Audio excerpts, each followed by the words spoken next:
Impakaammo ni Miss Lynn Dizon, manager iti expression sa may sa kadagiti nalatak a bookstore iti Ilocos Norte, anang ipaayda iti tulong a school supplies para kadagiti estudyante iti Eladio V. Barangan Elementary School nga dadauluan ni Mrs. Rolen Oracion kadwada iti San Nicolas Municipal Police Station para iti 30th PCR month celebration. Kuna ni Miss Dizon nga ado dagiti pagadalan nga ipapaayanda iti tulong iso ati EVBMES iti napilida kaskid daw iti nailya na pulisya ken daytoy ket programa abalik eskwela. Imbatad na nga imuna nga inikanda iti tulong ket dagiti ubing iti barangay 18 San Pedro San Nicolas Ilocos Norte malaksid iti school supplies ket nangipaayda iti libre a merienda para kadagiti ubing. Aliad na ngamin iti programa iti expressions nabayagan dito nga ububraan kayo.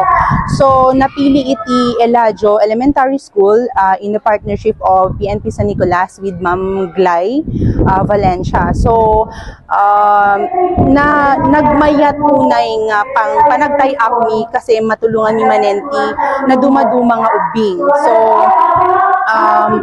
ba't dit nga banag pero anakad-ado nga maitulong na iti panagbasa daen agyaman kami met ti amin nga customer nga ado nga suportada kada kami kasi donation from customers amin digitoy donation from expressions also of the effort of the employees and nangnangro na iti customers ni. Mainaig iti daytoy ket nagyaman dagiti mga sursuro ken naganak iti daytoy ara ipaay kadagiti anak da. Kapay ko maserta adun tupay nga iti dagiti dadu mga ubing sa tatlo isupay nga magatang nga kada kami nga narigrigat sir ket dakkel dagita nga katulungan da nga pinagbasa da sir.